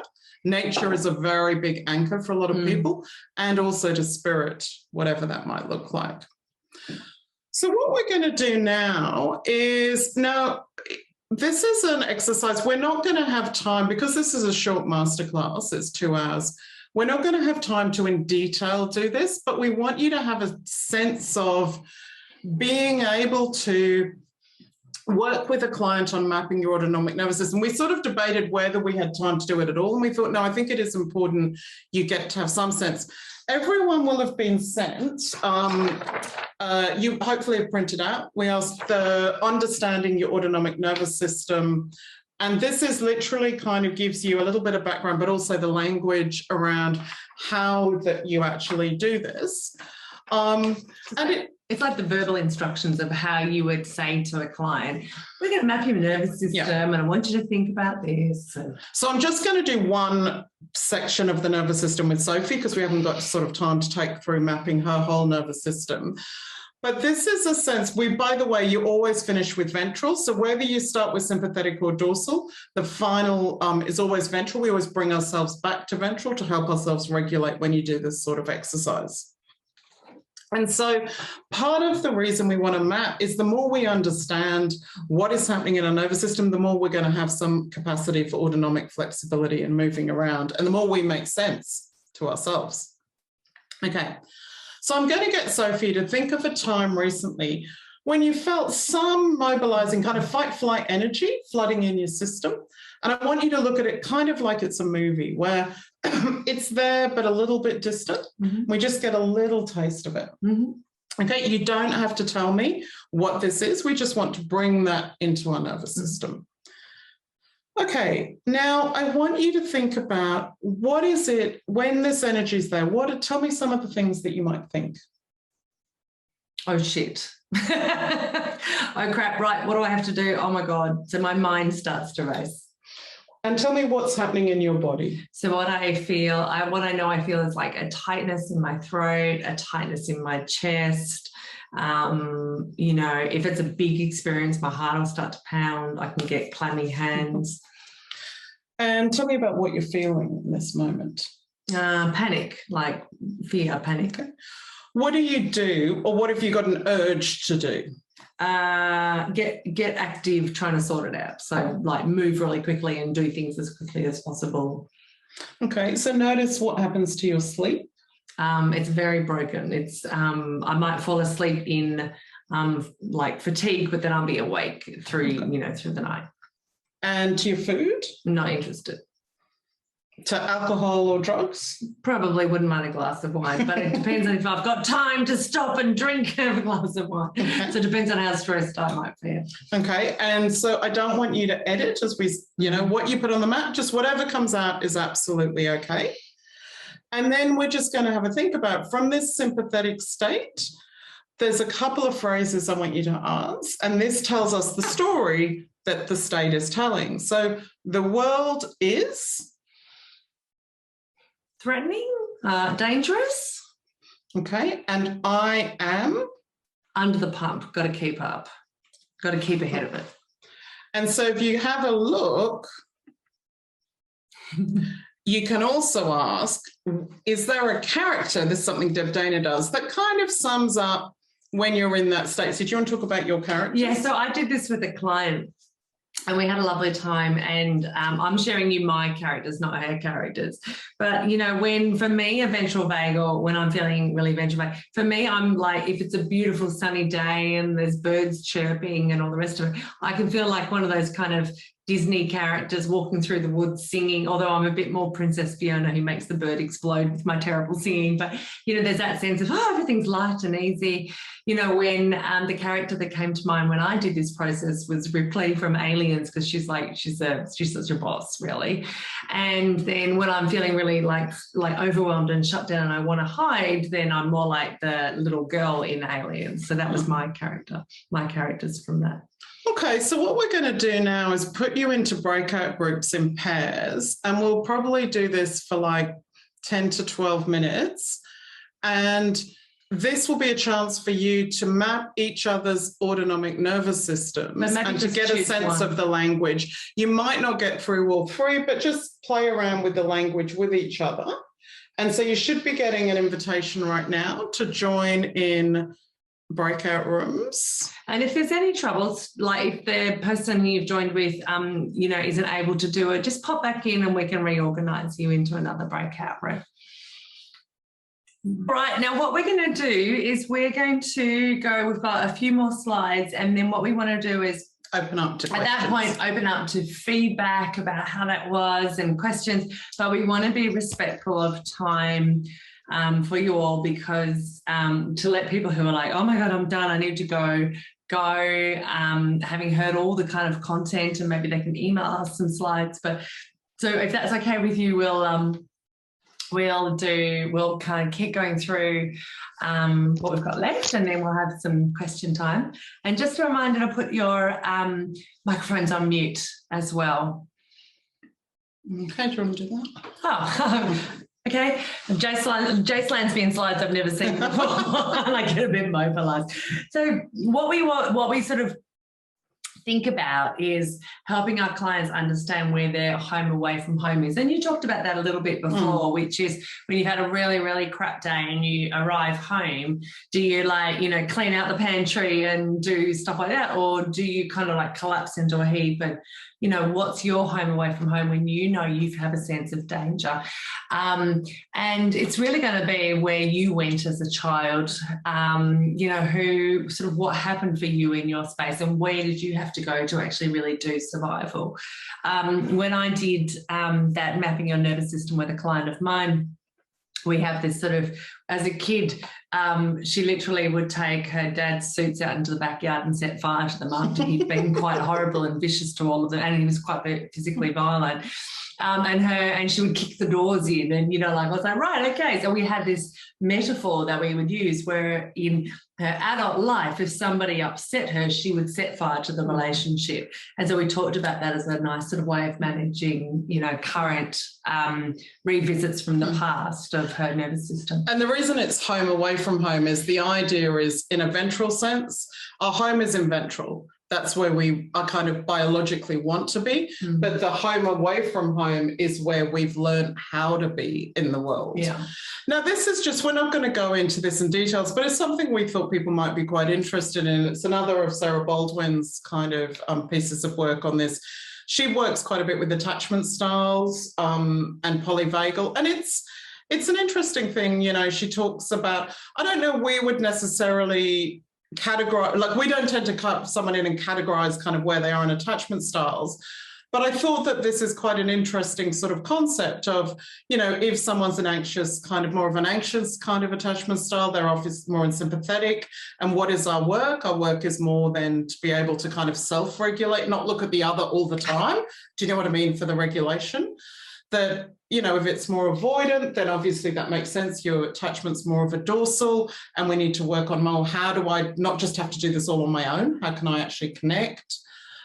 Disorganized is that sense of often a freeze response, which is freeze is actually in terms of tonic immobility. So if you think about the deer frozen in the headlights, internally, you're in sympathetic. It's this.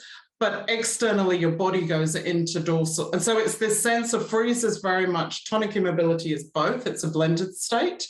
And that then is being able to kind of co-regulate, but also have that dorsal calm and stillness on board.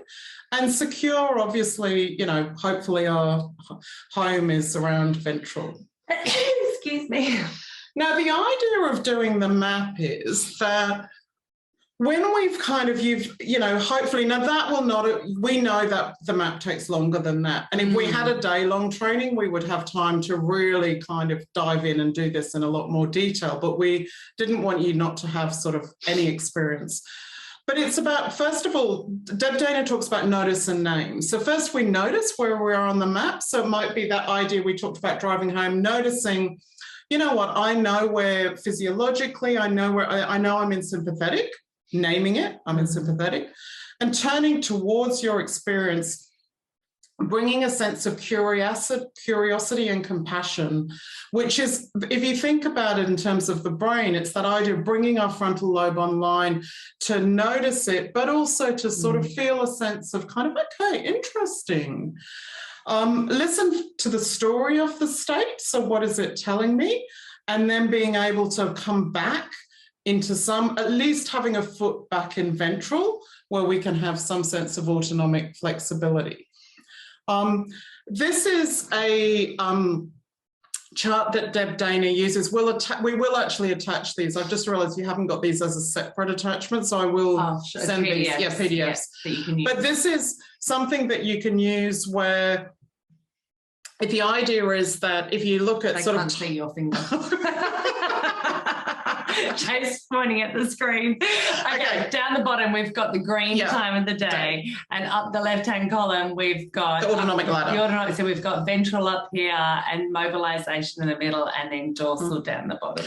So it would be saying to someone, why don't you 4 times a day between now and next time actually plot it?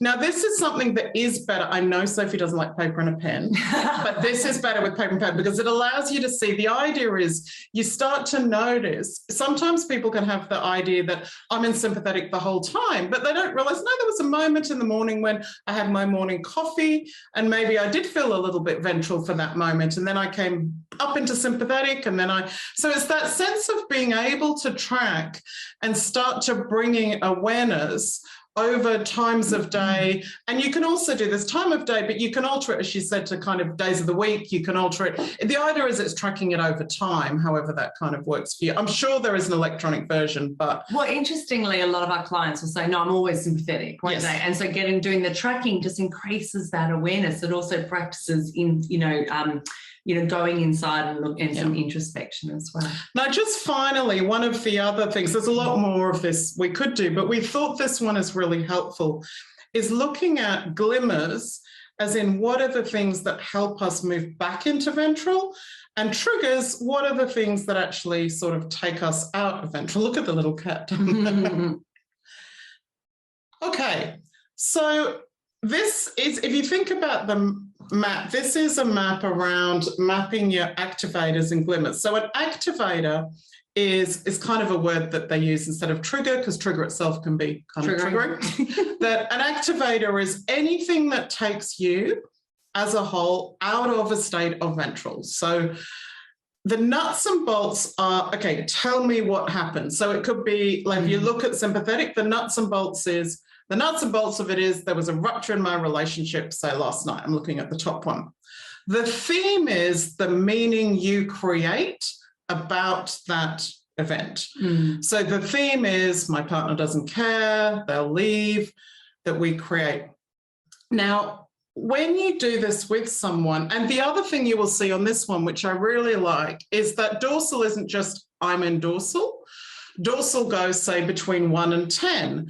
So 1 might be I'm kind of feeling a bit apathetic, like I don't really care. 10 might be I'm literally can hardly talk and I'm sort of just wanting to dissociate. Similarly, 1 in sympathetic might be I'm just feeling a little bit irritated, a little bit off today. And 10 is I'm full panic or full rage. And so you get that sort of concept. 1 in ventral might be I'm okay, and 10 is I feel absolutely zen and at one and peace. Do you know what I mean? And so when you talk someone through this, it's a sense of working out, okay, we need together to work out what are some of the activators for you that take you into sympathetic or take you into dorsal. And if you're working with someone, it's really helpful because it helps you put in plans around that. But also at the top, glimmers are what is it that take you back to ventral? What are the things? Is it, having dinner with friends, as it said, a nice FaceTime if you're a teenager, it's definitely doing a lot of FaceTime. Now, glimmers can be things like, having my dog kind of nearby, being with family. Now, the interesting thing is being with family, as Sarah Baldwin said, can be a glimmer, but for a lot of our clients, that's going to be an activator. So it's going to depend. But this is it's another sense, and again, we'll give you a PDF of this, of being able to sort of work your way through becoming more and more aware of your own nervous system. She had cleaning and cooking in glimmers, which is crazy. So this is where Sophie was talking earlier about being an active operator of our nervous system. There are passive pathways, and these are things that we kind of put in place. Neuroreception is constantly monitoring what's happening within us, outside in the environment and between. But active pathways are where we can work with someone in terms of in the therapy. And this is where we can consciously influence from an autonomic state.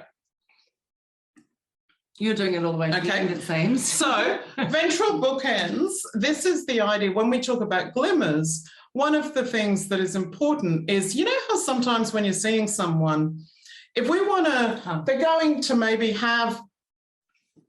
they're going to a job interview, or they're going to have a very difficult conversation with their mother, or something that they know ahead. We know it's an activator. Okay, we know that is there, and we know it's something, unfortunately, we can't avoid. One of the things Polyvagal talks about is let's put in some ventral bookends.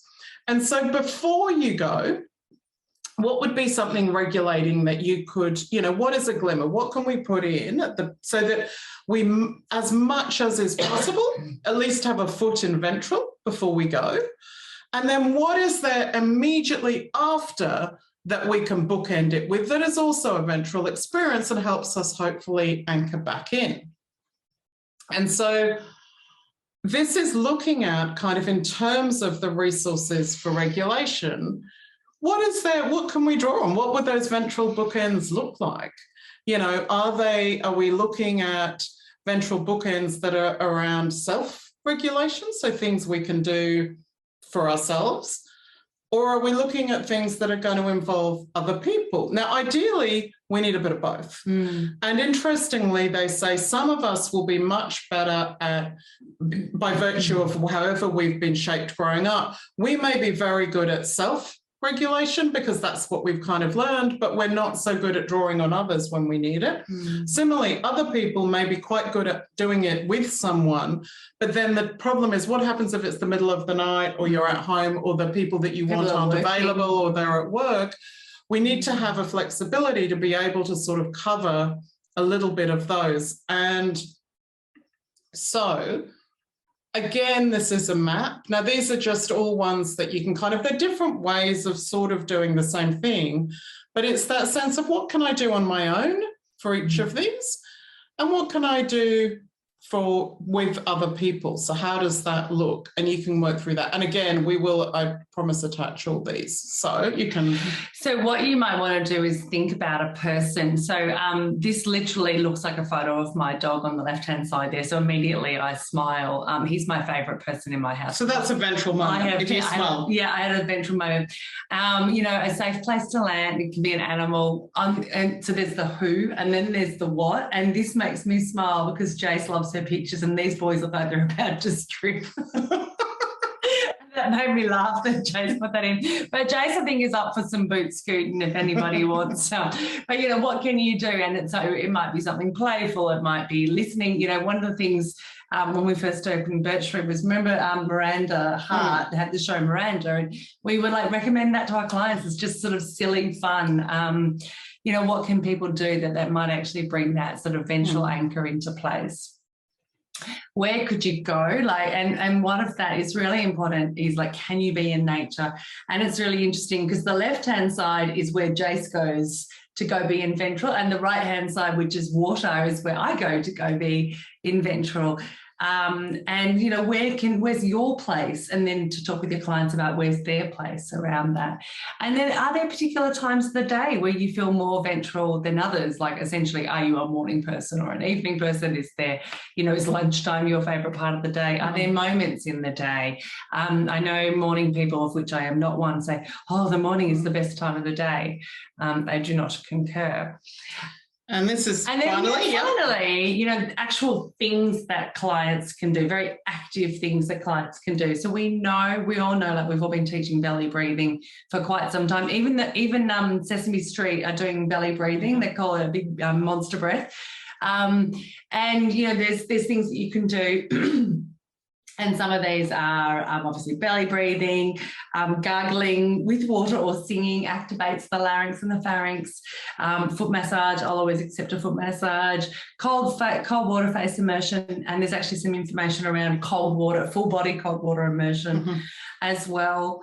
I love that you put in eating fibre, Jace. Maybe that was just Paul just reminding. Wait, it's not just Paul just reminding himself to eat his all brain. Yeah, he pops in random little notes and stuff. Eating fibre is partly, he talks about the fact that if you think about below the diaphragm and how it shuts down, if you're eating fibre, it actually stimulates your gut to get moving. And so it's not chewing gum as well. Yeah, it's not that those things on their own, it's the sense of this is how we get the whole system. These sort of things are ingredients that can help. Laughter, obviously, you know, allows us to co-regulate. Yoga, I mean, we've talked a lot and I'm sure people know about that. Rocking, and rocking is partly, if you go back to childhood, Rocking is a way of trying to kind of re-regulate, we know children do it, it's soothe. We know that, you're often moving the pram. Or the shopping trolley when your kids grow out of a pram, you still move the shopping trolley like it's a pram. And do you want to do the last? And then standing on an exercise ball. Actually, my delivery of an exercise ball came today, one of these. So these balls, so basically, if you aren't aware of what your body's doing and you're standing on that side of a bosu, which is what the original ones of these were called, you will fall off. And so it's that thing about kind of stabilizing yourself and using sensory motor information or the interoception about where you are in space, the sort of kinetic awareness. It activates all your little muscles as well in all different places, activates your core as well and gets you back in your body. And also, as they point out, if you really can't do it if you're holding on to someone, well, that's great because you're co-regulating while you're getting in tune with, and you might get to holding one hand, but it's that sense of, it's a great thing for clients because it brings you awareness of your body and kind of makes you very, very mindful. And so we just finish up with, here are the vagus nerve. As I love it. They sort of talk about the all-stars who've done a lot of work and, their books are sort of throughout this. There's Deb Dana, Porges, Stanley Rosenberg's books there. And Kevin Tracy is he's a neurosurgeon. He's kind of like setting up a whole research. I'm sort of looking into this space as well. So look at us, 8:32. Now what we're going to do is turn off sharing, turn off record.